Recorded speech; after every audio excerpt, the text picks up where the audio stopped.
Hey guys, what's going on? It's me, Jay. I wanted to redo the video talking about political slogans.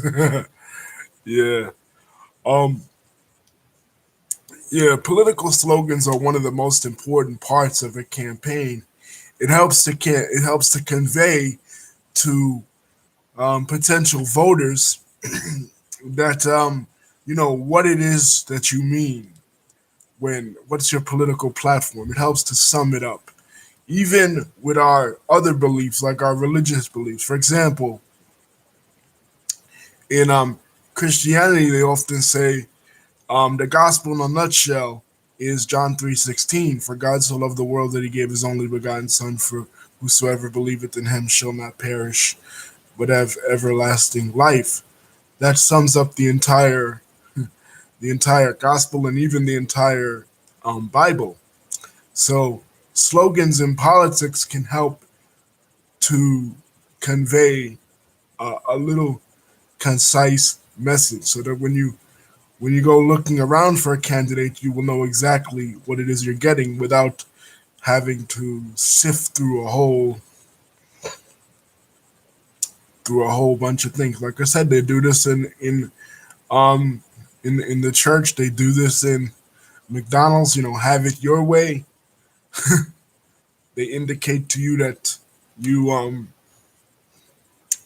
that you you know you know exactly what it is you're getting. Also, but in marketing and in politics, what this video is about, they're often vague.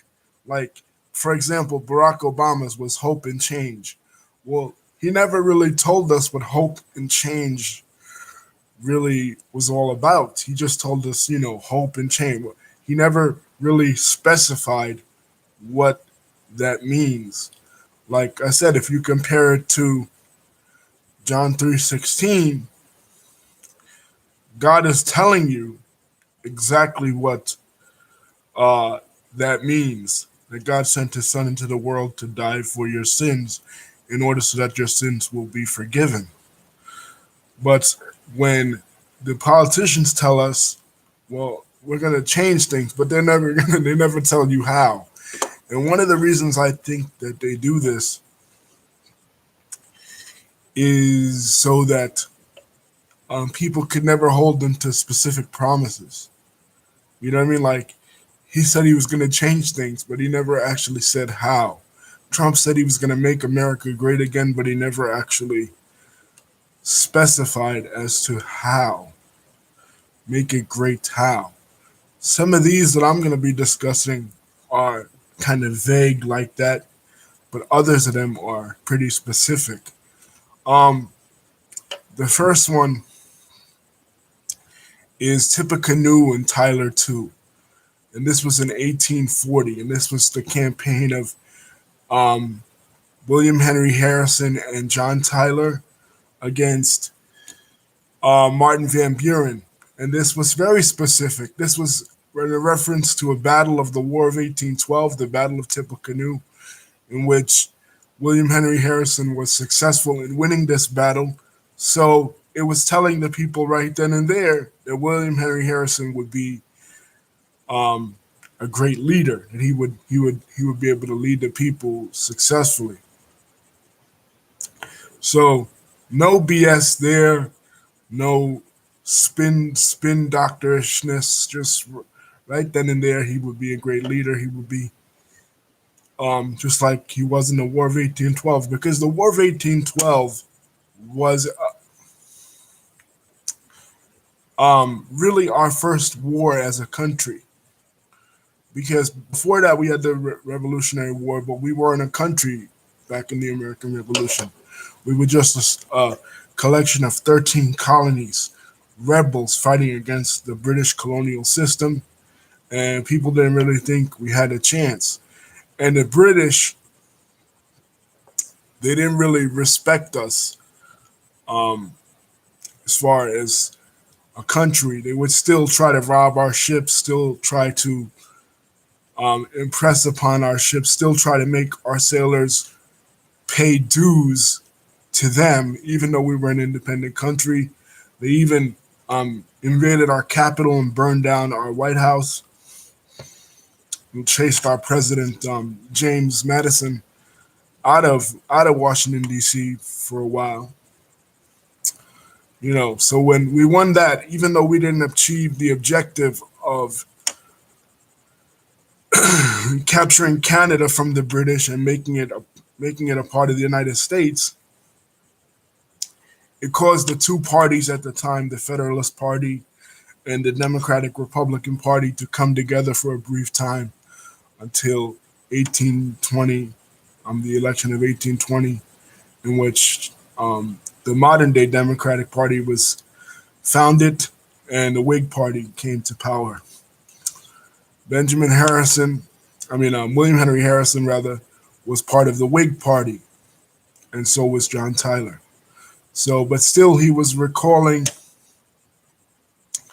not the greatest battle of the War of 1812, but one of the biggest battles. So he was basically appealing to nostalgia, which will become a theme of the other campaign slogans.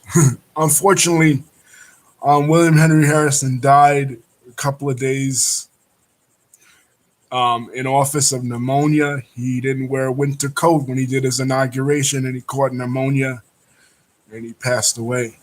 So he became the shortest president in American history.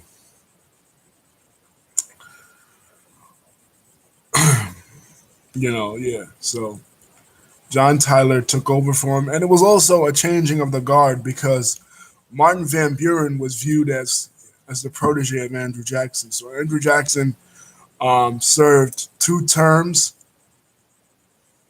in office, and then he had his protege, Young Hickory. He was Old Hickory. Young Hickory served as his vice president. So, yeah, it was a changing of the guard when William Henry Harrison got in. Some of the more modern ones that I like. Morning in America, Ronald Reagan. And this was 1980. Everyone knows the story of the 60s and 70s. It was a very divisive time. We were in the Vietnam War,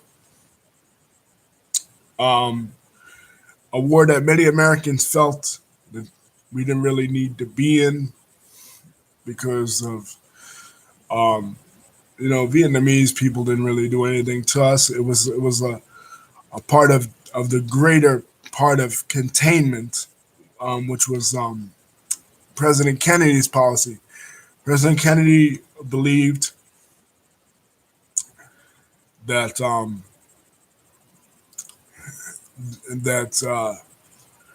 United States needed to fight communism wherever it was, because if communism were allowed to spread, the Soviet Union would win the Cold War and take over all of Asia. So when the United States saw Ho Chi Minh rising up in power and becoming more powerful, they felt they needed to put a stop to him, and they started the Vietnam War. But a lot of Americans didn't want to go to war. They didn't want to go to this war where they felt this was a Vietnamese conflict, a conflict between North and South Vietnam, a civil war. We as Americans didn't have any business being over there. So they protested the war, and throughout the entire 60s and 70s, until 1975, when the war was over, the country was completely divided. Also, the country was divided by race.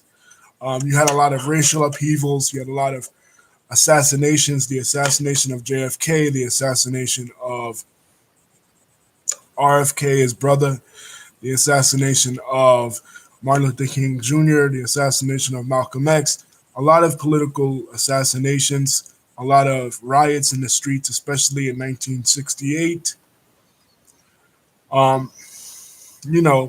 Tremendous tension, a dark period in the country's history. And then the impeachment of Nixon, Watergate, and um, the botched rescue of the hostages in Iran after the Ayatollah Khomeini came to power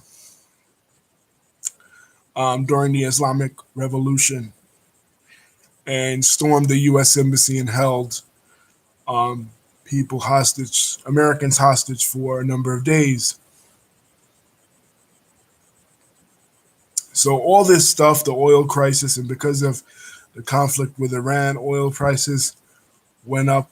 We ran out of oil and natural gas during the latter part of the 70s, and Jimmy Carter's presidency was viewed as a complete disaster because of how he handled the Iran hostage crisis. So we had all this stuff: Vietnam, Watergate, political assassinations, and Ronald Reagan comes along in 1980, and he says that it's going to be a different day. It's going to be morning in America, as if it was like night before, and now it's going to be uh, morning. Well, it didn't really. I discussed the Reagan presidency um, in my video in the 1980s. Some loved it, some hated it, some loved it because he was perceived as a Cold Warrior. He spoke out heavily against the Soviet Union. He was responsible. He was one of the people responsible for the fall of the Soviet Union and the decrease of communism throughout the world. Because during this dark period in American history, the 60s and 70s, people really thought that the Soviet Union had one up on us. For years, the Soviet Union looked like they were going to win the Cold War. You know, then they invade Afghanistan, they lose in Afghanistan, we back them up in Afghanistan, they overspend themselves, and then boom, in 1991, the Berlin Wall comes down, and that's the end of communism in Eastern Europe. But yeah, Ronald Reagan slogan, "Morning in America." He was saying to us basically that we we needed to wake up from our sleep, wake up from our slumber, kind of analogous to the European Renaissance. After the fall of Rome and the invasion of barbarian tribes in Europe, Europe kind of went to sleep until like the 13th, 14th century, when they finally started to reconnect with their Greco-Roman heritage, and the European Renaissance happened. A similar thing happened during the Harlem Renaissance. So what Reagan was promulgating in the 80s was an American Renaissance, a reconnection with America's values, and it was really optimistic, but again, very vague. Really didn't go into specifics what actually morning in America really meant. But I would say that is one of the better ones. We like Ike for President Dwight D. Eisenhower. Eisenhower was very interesting because he was such a successful general during the Second World War. Both parties wanted him to run. He was approached by both parties, the Democrats and the Republicans, to run. And basically everybody liked him. But I like this slogan because it was really direct. You know, we're coming off a high point again, just like the War of 1812. We defeated one of the menaces to freedom and one of the most evil powers in the entire world, Nazi Germany, and us entering the war in 1941 was one of the biggest reasons why the Germans lost, and the Japanese and the Italians, why the Axis powers lost during World War II because we entered into it. So, and especially with Normandy and the European front, Eisenhower was a big part of that. So, we like Ike as one of the biggest ones, um, one of the best ones. And Eisenhower was a really good president.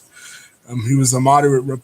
He governed as a moderate Republican, not really you know, it was before the Reagan Revolution. So what we perceive today as modern conservatism did not even exist. He was even more moderate than Nixon. He actually played a part in desegregating the schools. It was under his administration. In 1954, the Brown v. Board of Ed happened. So Eisenhower was a pretty good president. And he was one of the ones that when he was leaving office, he warned us against the military-industrial complex, that these big-time corporations, these big weapon makers, will want to get us into more and more wars overseas in order so that they could make more money. And over the preceding decades, that's exactly what happened. We started to get into wars in the Middle East, started to get wars into Asia, a whole bunch of shit. So, but anyway, we like Ike as one of the one of the more clever ones. Bridge to the 21st century. This one is self-explanatory. This one was by Bill Clinton. Bill Clinton, of course, was the president who led us into the new millennium. He was basically, he was very, his presidency was very optimistic because we'd gone through a recession at the time under the latter part of George Bush. After riding high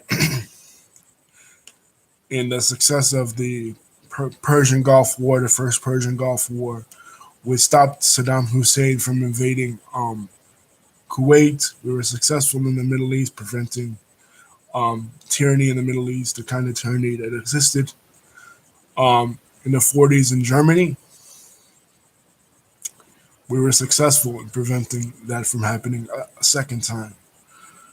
But the economy collapsed while Bush was on the campaign trail, and he raised taxes despite saying he wasn't. So it was kind of optimistic when Clinton came in the second time uh, against Dole in '96.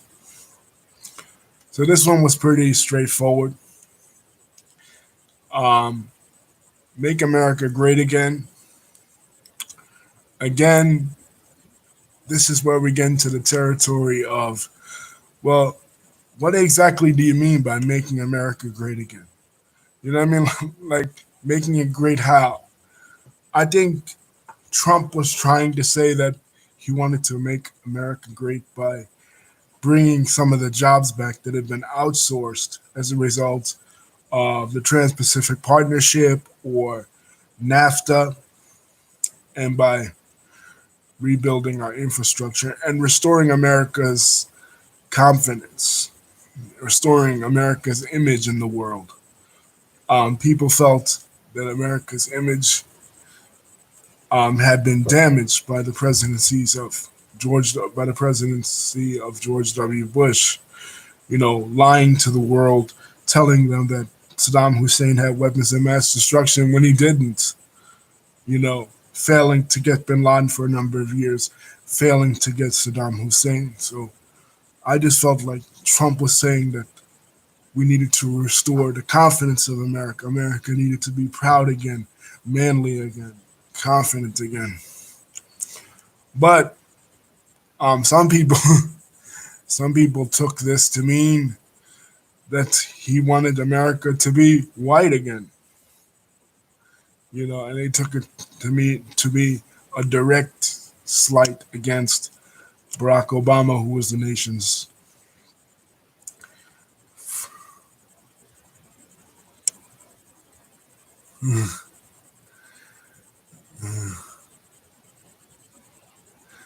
Yeah, that's what I was just saying, Lisa. That um, he completely skipped over Barack Obama. He didn't really, think with that slogan, and he wanted, I guess, to call back to Ronald Reagan too. That was another thing. Like, um, Ronald Reagan became such an image for the Republican Party, such a idol for the Republican Party, such a human embodiment of what the modern day Republican Party represents. Yeah, um,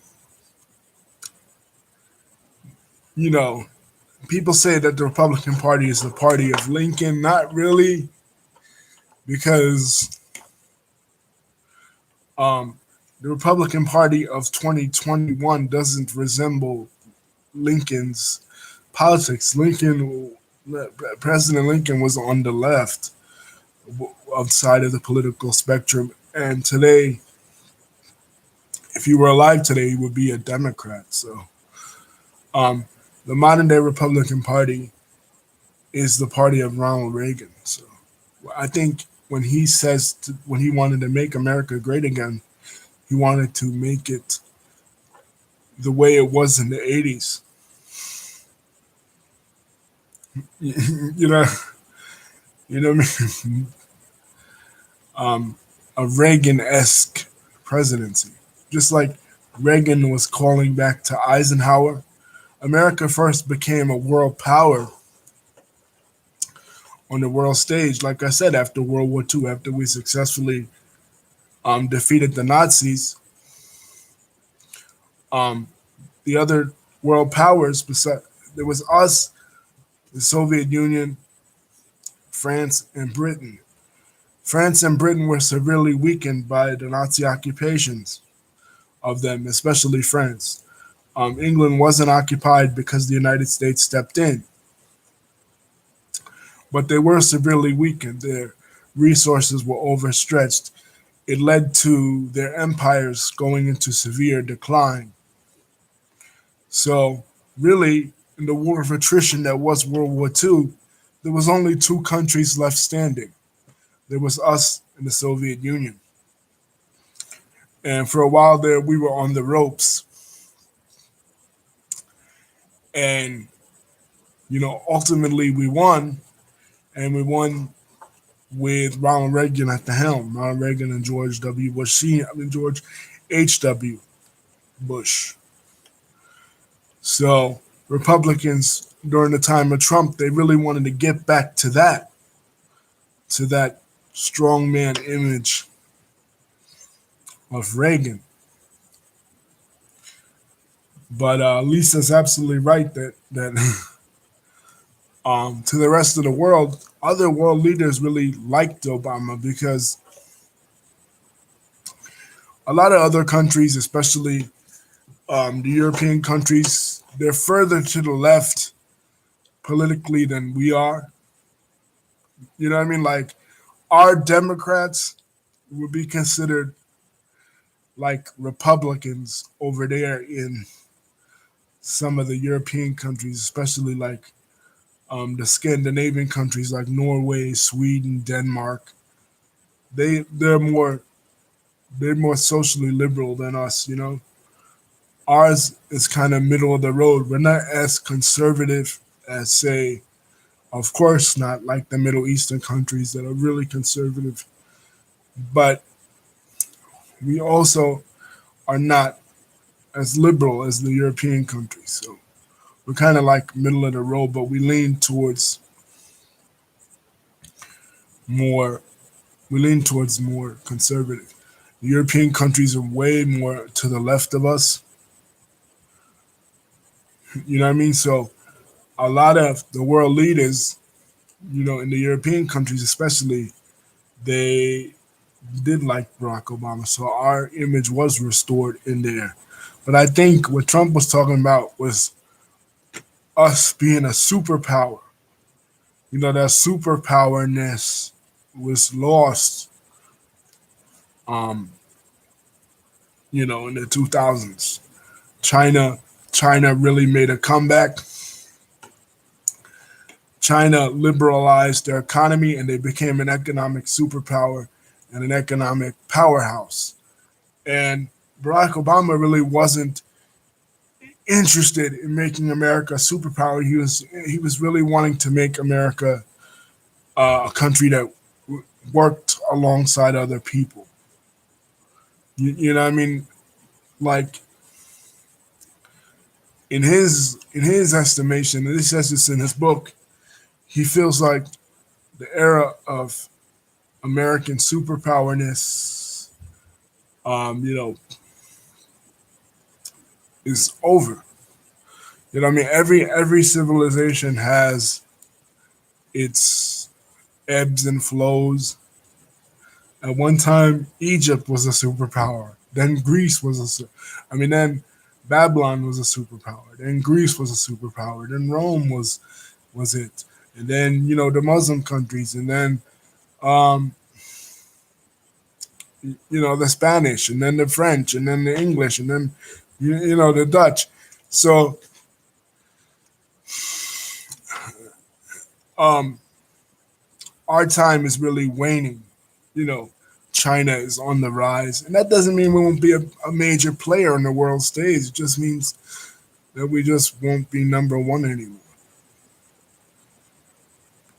You know what I mean? Like England is not the superpower that she was during the reign of Queen Victoria, but she's not she's not a minor player either. France is not the superpower that she was,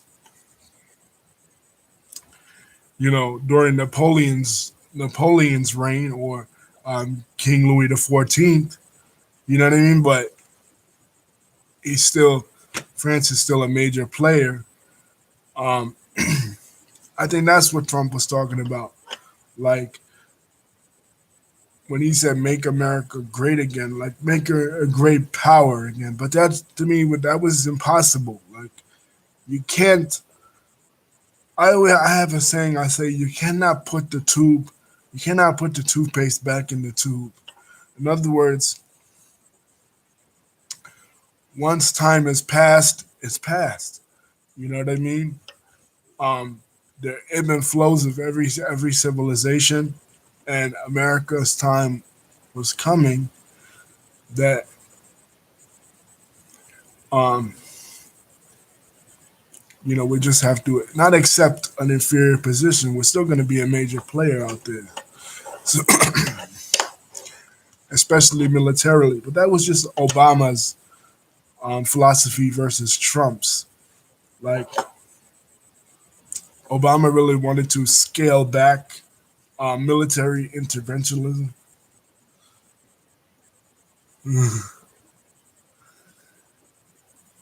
Nah, I think he was talking about he he was talking about economic wise.